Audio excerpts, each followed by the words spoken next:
The opposite of the concatenate formula, which brings things together, is the split function, which actually splits things up based on something in that cell.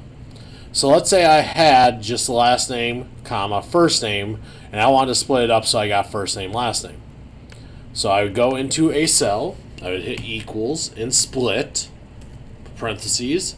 It wants to know what am I splitting up. So I'm going to say I'm going to split up that cell. And the delimiter is what's the thing that's indicate that I should break it up. And so I'm going to put in quotation marks the comma.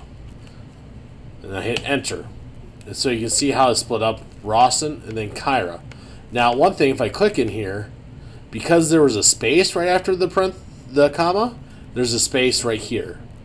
So I mean, all it did is figure out where it took out that comma, and it split whatever's to the left separate from whatever's right. Now, if there was, let's say I'm going to go into this last name real quick.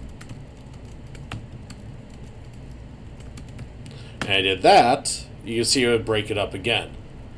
But again, because there's a space after the comma, that space goes in right there.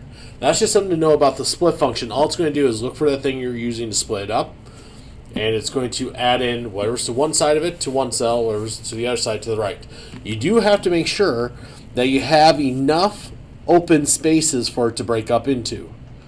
And so if I had, you see I got three things out of that. If I didn't have three empty spaces, the equation won't work. So split functions just splits up the information, the data, based on a characteristic. So in this case here, it was the comma. I could have also used space.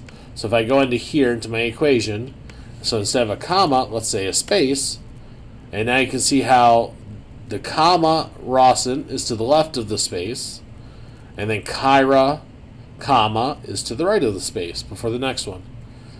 So that's a way you can split up something in order to get from a big thing to individual smaller things.